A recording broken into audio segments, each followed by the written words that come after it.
Parliament budget సమావేశాలని లైవ్లో చూద్దాం. भाषण की प्रतियां आपको हार्ड कॉपी के रूप में उपलब्ध कराई जाएगी. अतः बजट प्रस्तुत हो जाने के पश्चात माननीय सदस्य बजट भाषण की प्रति प्रकाशन काउंटर से प्राप्त कर सकते हैं.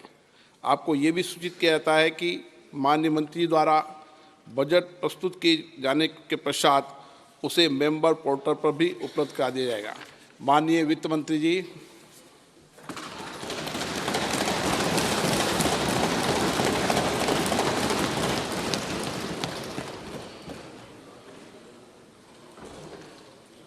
Honorable Speaker, I present the interim budget for 24-25.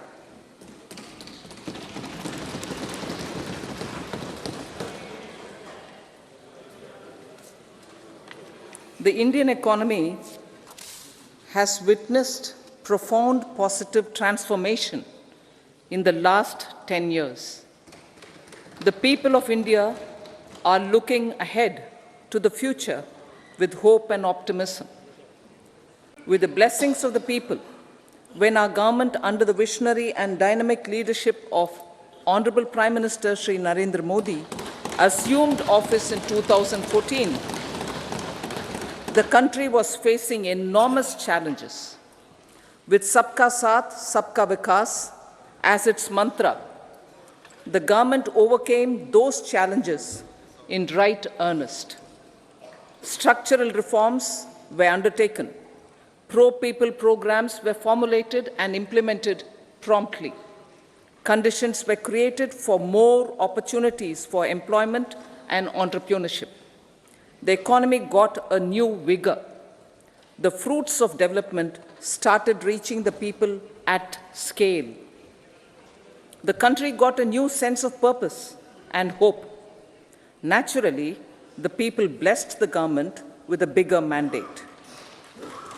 In the second term, our government, under the leadership of Honorable Prime Minister, doubled down on its responsibilities to build a prosperous country with comprehensive development of all people and all regions. Our government strengthened its mantra to Sabka Saath, Sabka Vikas and Sabka Vishwas. Our development philosophy covered all elements of inclusivity, namely social inclusivity through coverage of all strata of the society, and geographical inclusivity through development of all regions of the country. With the whole of nation approach of Sabka Prayas, the country overcame the challenges of once in a century pandemic, took long strides towards Atmanirbhar Bharat, committed to Panch Pran, and laid solid foundations for the Amrit Kal. As a result, our young country has high aspirations, pride in its present, and hope and confidence for a bright future. We expect that our government, based on its stupendous work, will be blessed again by the people with a resounding mandate. Inclusive development and growth. Our humane and inclusive approach to development is a marked and deliberate departure from the earlier approach of provisioning up to village level. Development programs were thus provisioned. In the last 10 years, however, have targeted each and every household and individual through housing for all, Har Ghar Jal, electricity for all, cooking gas for all, bank accounts and financial services for all in record time. The worries about food have been eliminated through free ration for 80 crore people. Minimum support prices for the produce of Annadata are periodically increased appropriately. These and the provision of basic necessities have enhanced real income in the rural areas. Their economic needs could be addressed, thus spurring growth and generating jobs. Social justice. Our government is working with an approach to development that is all-round, all-pervasive, and all-inclusive. Sarvangin, Sarvasparshi, or Sarvasamaveshi. It covers all castes and people at all levels. We are working to make India a Vikasit Bharat by 2047. For achieving that goal, we need to improve people's capability and empower them. Previously, social justice was mostly a political slogan. For our government, social justice is an effective and necessary governance model. The saturation approach of covering all eligible people is the true and comprehensive achievement of social justice. This is secularism in action, reduces corruption, and prevents nepotism, prevents Bhai Bhatijawad. There is transparency and assurance that benefits are delivered to all eligible people. The resources are distributed fairly. All, regardless of their social standing, get access to opportunities. We are addressing systemic inequalities that had plagued our society. We focus on outcomes and not on outlays so that the social economic transformation is achieved. As our Prime Minister firmly believes, we need to focus on 4 major castes. They are Garib, Mahilaye, Yuva, and Annadata. Their needs, their aspirations, and their welfare are our highest priority. The country progresses when they progress. All 4 require and receive government support in their quest to better their lives. Their empowerment and well-being will drive the country forward. Garib Kalyan, Desh Ka Kalyan. We believe in empowering the poor. The earlier approach of tackling poverty through entitlements had resulted in very modest outcomes. When the poor became empowered partners in the development process, government's power to assist them also increases manifold. With the pursuit of Sabka Saath, in these 10 years, the government has assisted 25 crore people to get freedom from multi-dimensional poverty. Our government's efforts are now getting synergized with energy and passion of such empowered people. This is truly elevating them from poverty. Direct benefit transfer of 34 lakh crore rupees from the government using PM Jan Dhan accounts has led to savings of 2.7 lakh crores of rupees for the government. This savings has been realized through avoidance of leakages prevalent earlier. The savings have helped in providing more funds for Garib Kalyan. PM Swanidhi has provided credit assistance to 78 lakh street vendors. From that total of 78 lakh street vendors, 2.3 lakh have received credit for the 3rd time.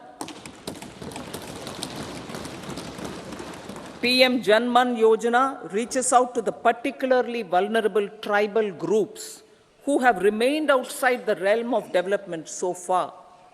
PM Vishwakarma Yojana provides end-to-end support to artisans and craftspeople engaged in 18 trades. The schemes for empowerment of Divyangs and transgender persons reflect firm resolve of our government to leave no one behind. Welfare of Annadata. Farmers are our Annadata. Every year under PM Kisan Samman Yojana, direct financial assistance is provided to 11.8 crore farmers, including marginal and small farmers.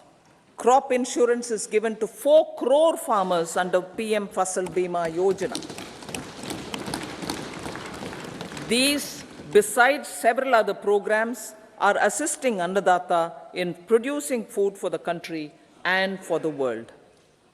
Electronic National Agricultural Market has integrated 1,361 mandis and is providing services to 1.8 crore farmers with trading volume of 3 lakh crores of rupees. The sector is poised for inclusive, balanced, higher growth and productivity. These are facilitated from farmer-centric policies, income support, coverage of risks through price and insurance support, promotion of technologies and innovations through startups. Empowering the Amrit PD, the Yuva. Our prosperity depends on adequately equipping and empowering the youth. The National Education Policy 2020 is ushering the transformational reforms. PM Schools for Rising India, PM Shri, are delivering quality teaching and nurturing holistic and well-rounded individuals. The Skill India mission has trained 1.4 crore youth, upskilled and reskilled 54 lakh youth, and established 3,000 new ITIs. A large number of institutions of higher learning, namely 7 IITs, 16 triple ITs, 7 IIMs, 15 AIMS, and 390 universities have been set up. PM Mudra Yojana has sanctioned 43 crore loans aggregating to 22.5 lakh crores of rupees for entrepreneurial aspirations of our youth. Besides that, Fund of Funds, Startup India, and Startup Credit Guarantee schemes are assisting our youth. They are also becoming Rozgar Data. The country is proud of our youth scaling new heights in sports. The highest ever medal tally in Asian Games and Asian Para Games in 2023 reflects a high confidence level.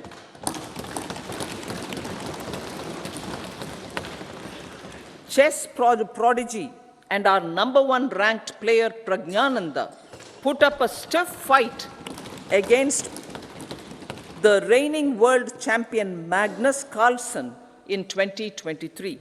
Today, India has over 80 chess grandmasters compared to little over 20 in 2010. Momentum for Nari Shakti. The empowerment of women through entrepreneurship, ease of living, and dignity for them has gained momentum in these 10 years. 30 crore Mudra Yojana loans have been given to women entrepreneurs. Female enrollment in higher education has gone up by 28% in 10 years. In STEM courses, girls and women constitute 43% of enrollment, one of the highest in the world. All these measures are getting reflected in the increasing participation of women in workforce. Making triple talaq illegal, reservation of 1/3 seats for women in the Lok Sabha and state assemblies, and giving over 70% houses under PM Awas Yojana in rural areas to women, and giving over 70% houses under PM Awas Yojana in rural areas to women as sole or joint owners have enhanced their dignity. exemplary track record of governance, development, and performance. Besides delivering on high growth in terms of gross domestic product, the government is equally focused on a more comprehensive GDP, that is, governance, development, and performance.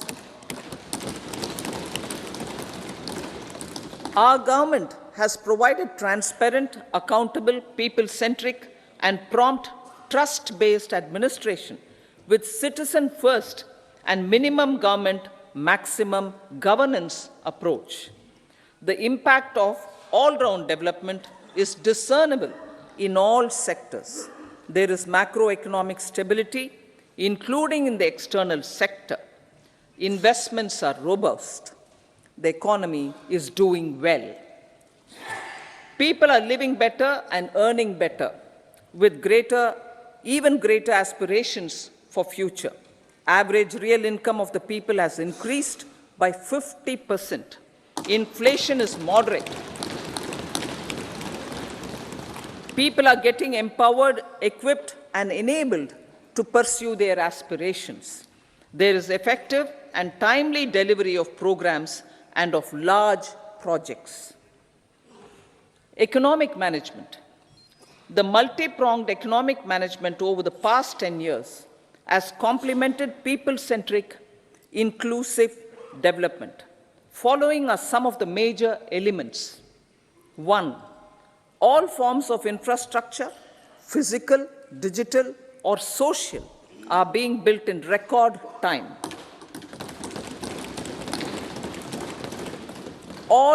Number 2, all parts of the country are becoming active participants in economic growth. Number 3, digital public infrastructure, a new factor of production as if in the 21st century, is instrumental in formalization of the economy. Number 4, goods and services tax has enabled one nation, one market, one tax. Tax reforms have led to deepening and widening of tax base. Number 5, strengthening of the financial sector has helped in making savings, credit, and investments more efficient. Number 6, GIFT, IFSC, and the Unified Regulatory Authority, IFSCA, are creating a robust gateway for global capital and financial services for the economy. Number 7, proactive inflation management has helped keep inflation within the policy band. Now, the global context, Honorable Speaker, sir. Geopolitically, global affairs are becoming more complex and challenging with wars and conflicts. Globalization is being redefined with reshoring and friendshoring, disruption and fragmentation of supply chains, and competition for critical minerals and technologies. A new world order is emerging after the COVID pandemic. India assumed the G20 presidency during very difficult times for the world. The global economy was going through high inflation, high interest rates, low growth, very high public debt, low trade growth, and climate changes. The pandemic has led to a crisis of food, fertilizer, fuel, and finances for the world, while India successfully navigated its way. The country showed the way forward and built consensus on solutions for those global problems. The recently announced India-Middle East-Europe economic corridor is a strategic and economic game changer for India and others. In the words of Honorable Prime Minister, the corridor, and I quote, will become the basis of world trade for hundreds of years to come, and history will remember that this corridor was initiated on Indian soil, unquote. Vision for Vikasit Bharat. Our vision for Vikasit Bharat is that of prosperous Bharat in harmony with nature, with modern infrastructure, and providing opportunities for all citizens and all regions to reach their potential. With confidence arising from strong and exemplary track record of performance and progress, earning Sabka Vishwas, the next 5 years will be years of unprecedented development and golden moments to realize the dream of developed India by 2047. The trinity of demography, democracy, and diversity backed by Sabka Prayas has the potential to fulfill aspirations of every Indian. As Honorable Prime Minister in his Independence Day address to the nation mentioned, I quote, "There is no dearth of opportunities, as many opportunities as we want. The country is capable of creating more opportunities. Sky is the limit," unquote. Strategy for Amrit Kal. Our government will adopt economic policies that foster and sustain growth, facilitate inclusive and sustainable development, improve productivity, create opportunities for all, help them enhance their capabilities, and contribute to generation of resources to power investments and fulfill aspirations. Guided by the principle, reform, perform, and transform, the government will take up next generation reforms and build consensus with the states and stakeholders for effective implementation. It is an important policy priority for our government to ensure timely and adequate finances, relevant technologies, and appropriate training for the micro, small, and medium enterprises, MSMEs, to grow and also compete globally. Orienting the regulatory environment to facilitate their growth will be an important element of this policy mix. Aligning with the Panchamrit goals, our government will facilitate sustaining high and more resource-efficient economic growth. This will work towards energy security in terms of availability, accessibility, and affordability. For meeting the investment needs, our government will prepare the financial sector in terms of size, capacity, skills, and regulatory framework. Aspirational Districts Program. Our government stands ready to assist the states in faster development of aspirational districts and blocks, including generation of ample economic opportunities. Development of the East. Our government will pay utmost attention to make the eastern region and its people a powerful driver of India's growth. PM Awas Yojana Gramin. Despite the challenges due to COVID, implementation of PM Awas Yojana Gramin continued, and we are close to achieving the target of 3 crore houses. 2 crore more houses will be taken up in the next 5 years to meet the requirement arising from increase in the number of families. Rooftop solarization and Muft Bijli. Through rooftop solarization, 1 crore households will be enabled to obtain up to 300 units free electricity every month. This scheme follows the resolve of Honorable Prime Minister on the historic day of consecration of Sri Ram Mandir in Ayodhya. Following benefits are expected. Savings up to 15 to 18,000 rupees annually for households from free solar electricity and selling the surplus to the distribution companies. Charging of electric vehicles. entrepreneurship opportunities for a large number of vendors for supply and installation, employment opportunities for the youth with technical skills in manufacturing, installation, and maintenance.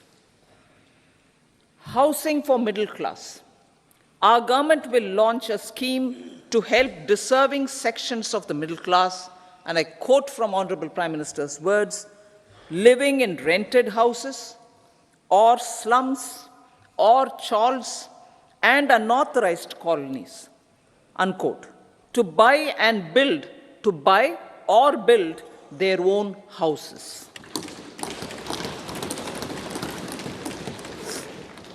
Medical colleges. Several youth are ambitious to get qualified as doctors. They aim to serve our people through improved healthcare services. Our government plans to set up more medical colleges by utilizing the existing hospital infrastructure under various departments. A committee for this purpose will be set up to examine the issues and make relevant recommendations. Cervical cancer vaccination. Our government will encourage vaccination for girls in the age group of 9 to 14 years for prevention of cervical cancer. Maternal and child health care. Various schemes for maternal and child care will be brought under one comprehensive program for synergy in implementation. Upgradation of Anganwadi centers under Saksham Anganwadi and Poshan 2.0 will be expedited for improved nutrition delivery, early childhood care, and development. The newly designed U-Win platform for managing immunization and intensified efforts of Mission Indradhanush will be rolled out expeditiously throughout the country. Ayushman Bharat. Healthcare cover under Ayushman Bharat scheme will be extended to all ASHA workers, to all Anganwadi workers and helpers. Agriculture and food processing. The efforts of value addition in agriculture sector and boosting farmers' incomes will be stepped up. Pradhan Mantri Kisan Sampada Yojana has benefited 38 lakh farmers and generated 10 lakh employment. Pradhan Mantri Formalization of Micro Food Processing Enterprises Yojana has assisted 2.4 lakh SHGs and 60,000 individuals with credit linkages. Other schemes are complementing the efforts for reducing post-harvest losses and improving productivity and incomes. For ensuring faster growth of the sector, our government will further promote private and public investment in post-harvest activities, including aggregation, modern storage, efficient supply chains, primary and secondary processing and marketing and branding. Nano DAP. After the successful adoption of nano urea, application of nano DAP on various crops will be expanded in all agroclimatic zones. Atmanirbhar Oil Seeds Abhiyan. Building on the initiative announced in 2022, a strategy will be formulated to achieve Atmanirbharta for oil seeds such as mustard, groundnut, sesame, soya bean, and sunflower. This will cover research for high-yielding varieties, widespread adoption of modern farming techniques, market linkages, procurement, value addition, and crop insurance. Dairy development. A comprehensive program for supporting dairy farmers will be formulated. Efforts are already on to control foot and mouth disease. India is the world's largest milk producer with India is the world's largest milk producer, but with low productivity of milch animals. The program will be built on the success of existing schemes such as Rashtriya Gokul Mission, National Livestock Mission, and infrastructure development funds for dairy processing and animal husbandry. Matsya Sampada. It was a government which set up a separate department for fisheries, realizing the importance of assisting fishermen. This has resulted in doubling of both inland and aquaculture production. Seafood exports since 2013-14 has also doubled. Implementation of Pradhan Mantri Matsya Sampada Yojana will be stepped up to 1. Enhance aquaculture productivity from existing 3 to 5 tons per hectare. 2. Double exports to 1 lakh crore rupees, and 3. Generate 55 lakh employment opportunities in the near future. 5 integrated aqua parks will also be set up. Lakpati Didi.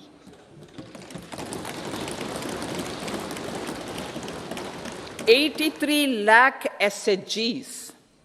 83 lakh SHGs with 9 crore women are transforming rural socio-economic landscape with empowerment and self-reliance. Honorable Speaker sir, their success has assisted nearly 1 crore women to become Lakpati Didi already. They are an inspiration to others. Their achievements will be recognized through honoring them. Buoyed by the success, it has been decided to enhance the target for Lakpati Didi from 2 crores to 3 crores.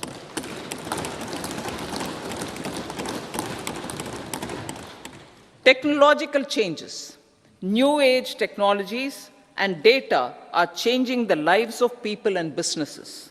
They are also enabling new economic opportunities and facilitating provision of high quality services at affordable prices for all, including those at the bottom of the pyramid.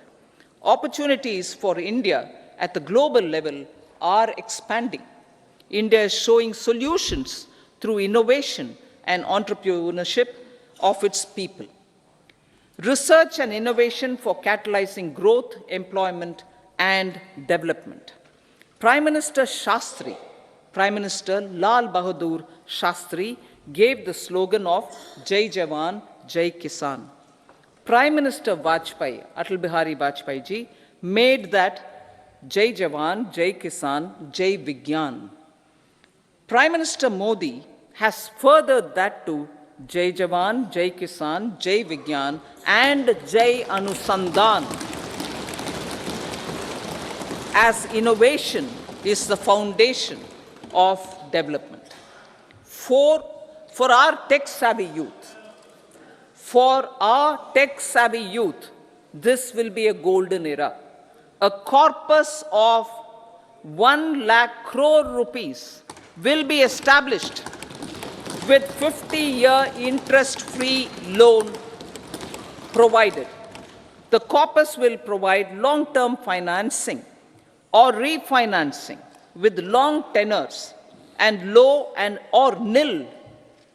I repeat that sentence. The corpus will provide long-term financing or refinancing with long tenors and low or nil interest rates. This will encourage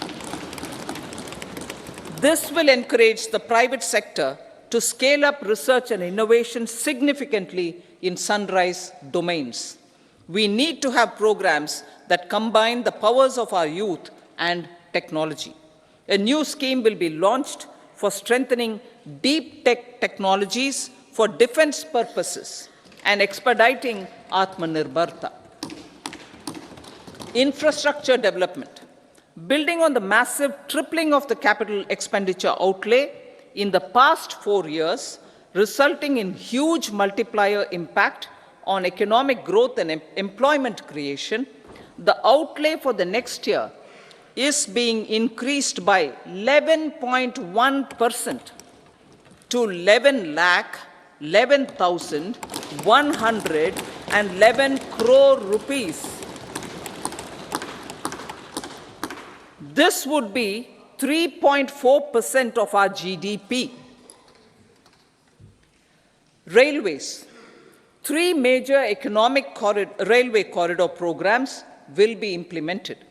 These are energy, mineral, and cement corridor. Number 2, port connectivity corridors. And number 3, high traffic density corridors.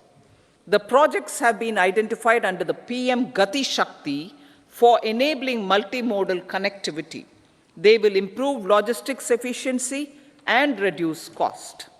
The resultant decongestion of the high traffic corridors will also help in improving operations of passenger trains, resulting in safety and higher travel speed for passengers. Together with dedicated freight corridors, these 3 economic corridor programs will accelerate our GDP growth and reduce logistic costs.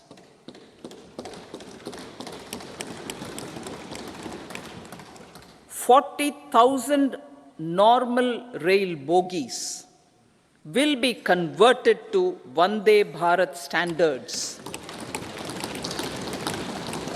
to enhance safety, convenience, and comfort of passengers. Aviation sector.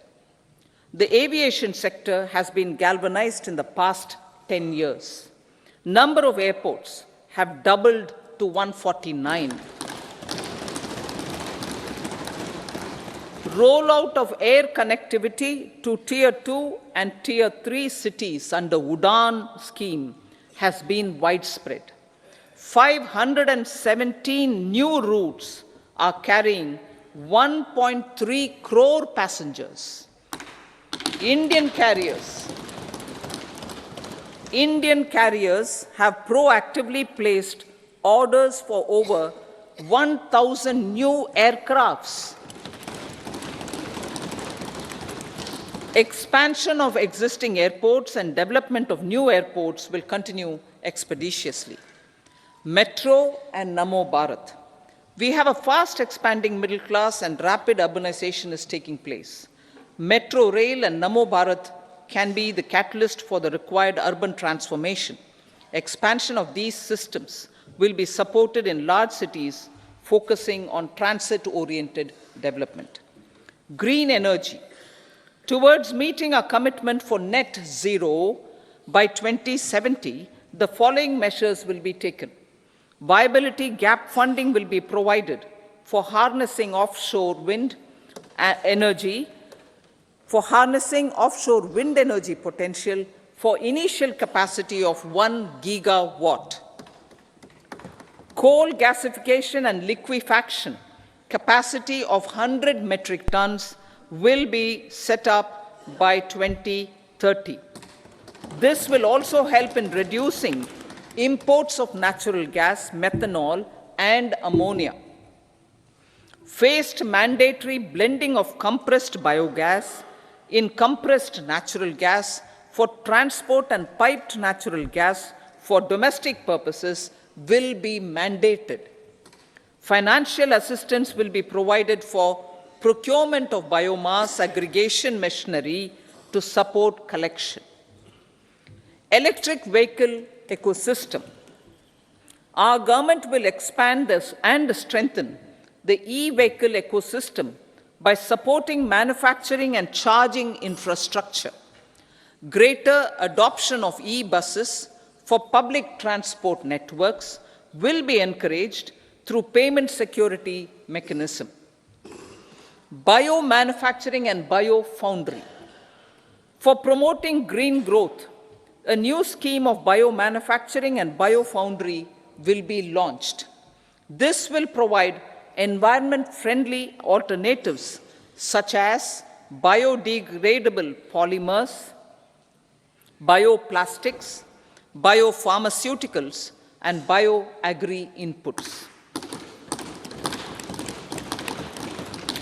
This scheme will also help in transforming today's consumptive manufacturing paradigm to the one based on regenerative principles. Blue Economy 2.0. For promoting climate resilient activities for Blue Economy 2.0, a scheme for restoration and adaptation measures and coastal aquaculture and mariculture with integrated and multi-sectoral approach will be launched. Comprehensive development of tourist centers. The success of organizing G20 meetings in 60 places presented diversity of India to global audience. Our economic strength has made the country an attractive destination for business and conference tourism. Our middle class also now aspires to travel and explore. Tourism, including spiritual tourism, has tremendous opportunities for local entrepreneurship. States will be encouraged to take up comprehensive development of iconic tourist centers, branding and marketing them at global scale. A framework for rating of the centers based on quality of facilities and services will be established. Long-term interest-free loans will be provided to states for financing such development on matching basis. To address the emerging fervor for domestic tourism, Honorable Speaker, sir, projects for port connectivity, tourism infrastructure, and amenities will be taken up on our islands, including Lakshadweep. This will help in generating employment also. Promoting investments. The FDI inflow during 2014 to 23 was $596 billion, marking a golden era. That is twice the inflow during 2005 to 14. For encouraging sustained foreign investment, we are negotiating bilateral investment treaties with our foreign partners in the spirit of First Develop India. FDI is First Develop India. Reforms in the states for Vikasit Bharat. Many growth and development enabling reforms are needed in the states for realizing the vision of Vikasit Bharat.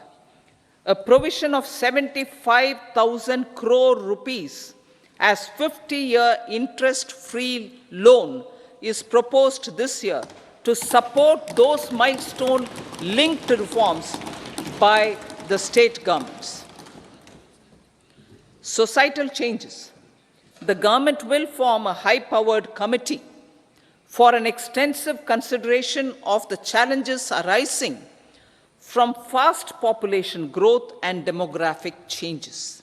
The committee will be mandated to make recommendations for addressing these challenges comprehensively in relation to the goal of Vikasit Bharat. Amrit Kal as Kartavya Kal. Our government stands committed to strengthening and expanding the economy with high growth and to create conditions for people to realize their aspirations. Honorable Prime Minister, in his Independence Day address to the nation in the 75th year of our Republic, said, and I quote, "We commit ourselves to national development with new inspirations, new consciousness, new resolutions as the country opens up immense possibilities and opportunities. It is our Kartavya Kal." Unquote. Every challenge of the pre-2014 era was overcome through our economic management and our governance. These have placed the country on a resolute path of sustained high growth. This has been possible through right policies, true intentions and appropriate decisions. In the full budget in July, Honorable Speaker, our government will present a detailed roadmap for our pursuit of Vikasit Bharat.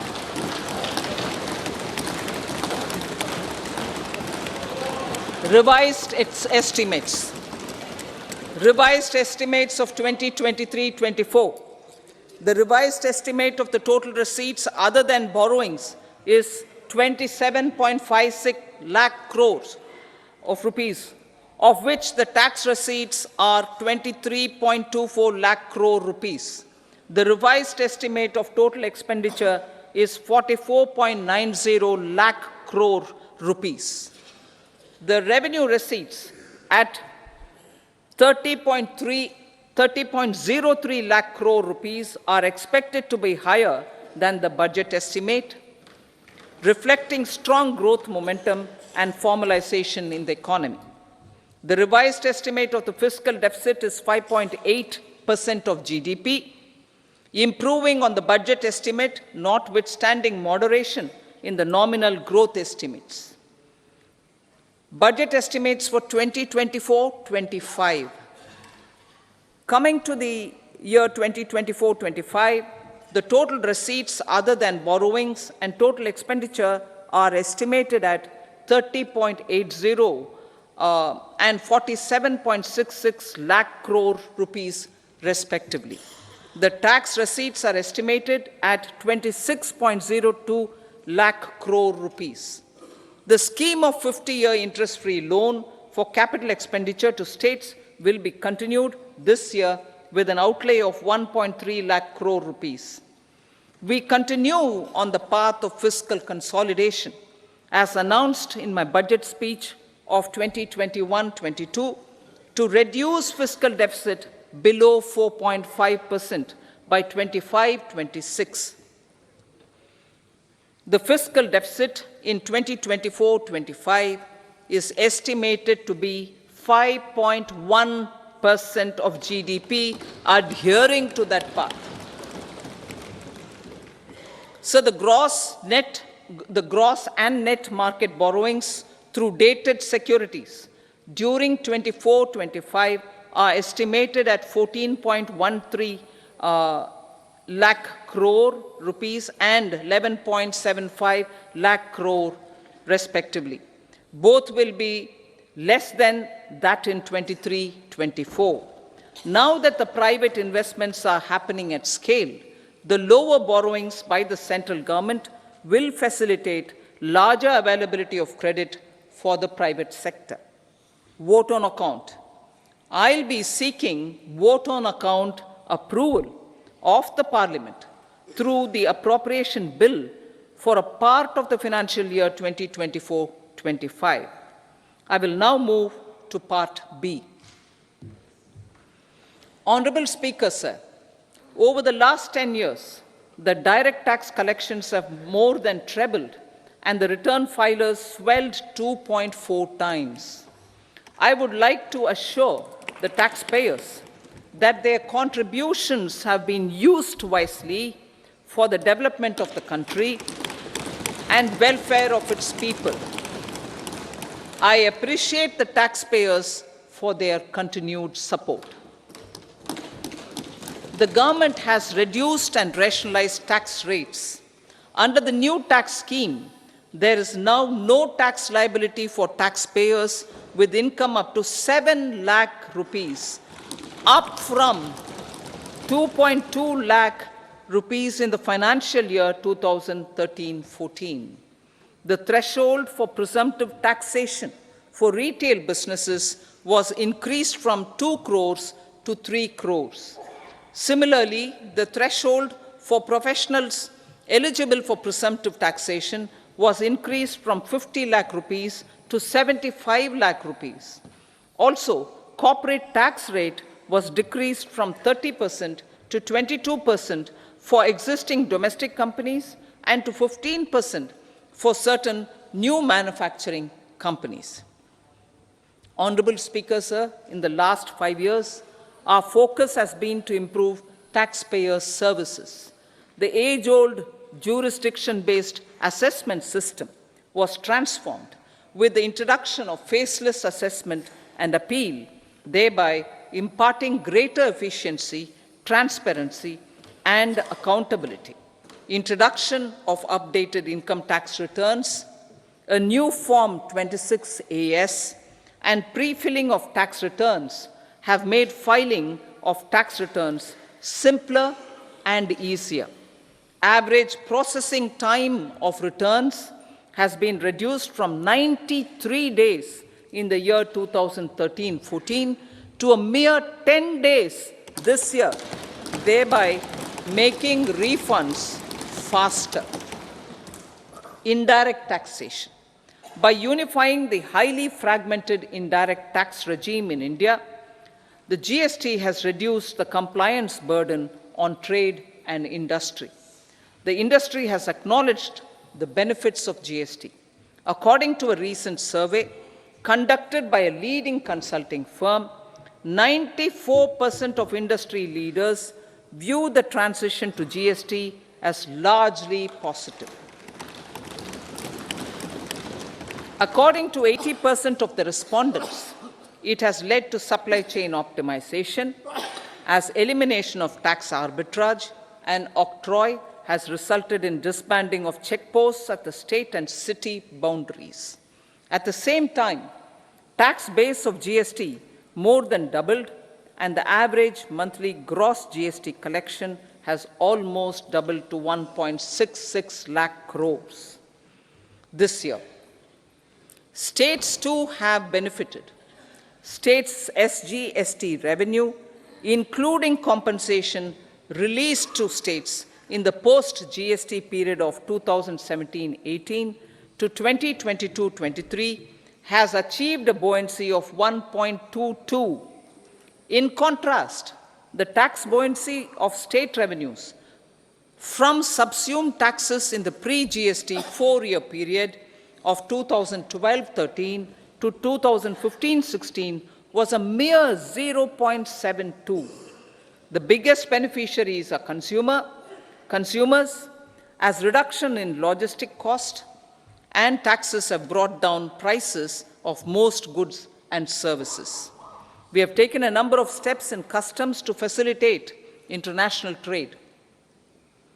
As a result, the import release time declined by 47% to 71 hours at inland container depots, by 28% to 44 hours at air cargo complexes, and by 27% to 85 hours at seaports over the last 4 years since 2019, when the national time release studies were first started. Tax proposals.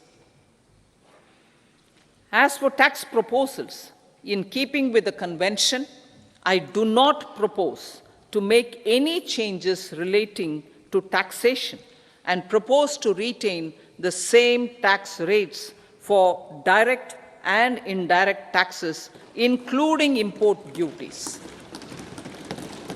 However, certain tax benefits to startups and investments made by sovereign wealth or pension funds, as also tax exemption on certain income of some IFSC units, are expiring on 31/3/2024. To provide continuity in taxation, I propose to extend the date to 31/3/2025. Moreover, in line with our government's vision to improve ease of living and ease of doing business, I wish to make an announcement to improve taxpayer services. There are a large number of petty, non-verified, non-reconciled, or disputed direct tax demands, many of them dating as far back as 1962, which continue to remain on the books, causing anxiety to honest taxpayers and hindering refunds of subsequent years.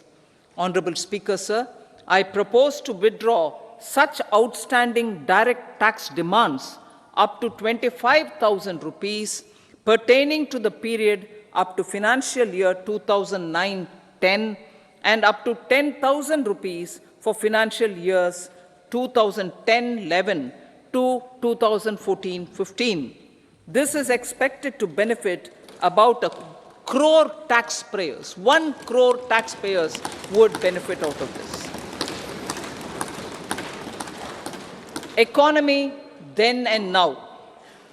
In 2014, when our government assumed the reins, the responsibility to mend the economy step by step and to put the governance systems in order was enormous. The need of the hour was to give hope to the people, to attract investments, and to build support for the much-needed reforms. The government did that successfully, following a strong belief of nation first. The crisis of those years has been overcome, and the economy has been put firmly on a high, sustainable growth path with all-round development. It is now appropriate to look at where we were then. I repeat, it is now appropriate to look at where we were then till 2014 and where we are now, only for the purpose of drawing lessons from the mismanagement of those years. The government will lay a white paper on table of the House.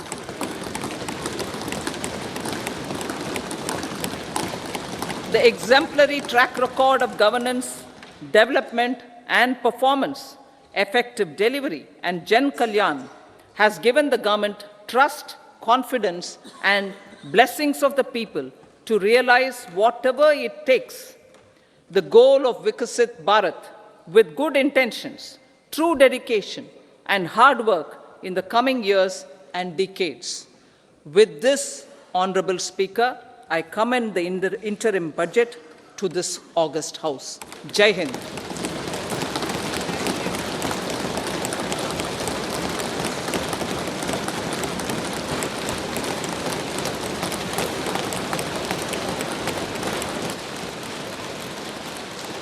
Item number 2 Shrimati Nirmala Sitharaman ji.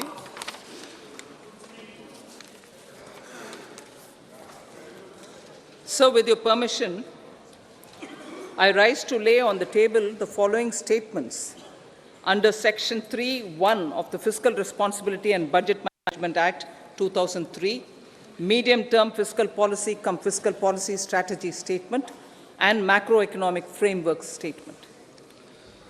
Item number 3 Shrimati Nirmala Sitharaman ji. Sir, with your permission, I rise to move for leave to introduce the Finance Bill 2024. प्रश्न ये है कि विधेयक को पुनर्स्थापित करने की अनुमति प्रदान की जाए।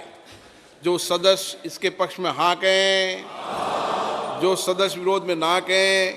मेरे विचार में निर्णय हाँ वालों के पक्ष हुआ, हाँ वालों के पक्ष हुआ।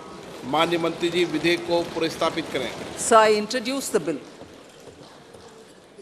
सभा की कार्रवाई शुक्रवार दिनांक 2 फरवरी 2024 को प्राप्त 11 बजे तक के लिए स्थगित की जाती है।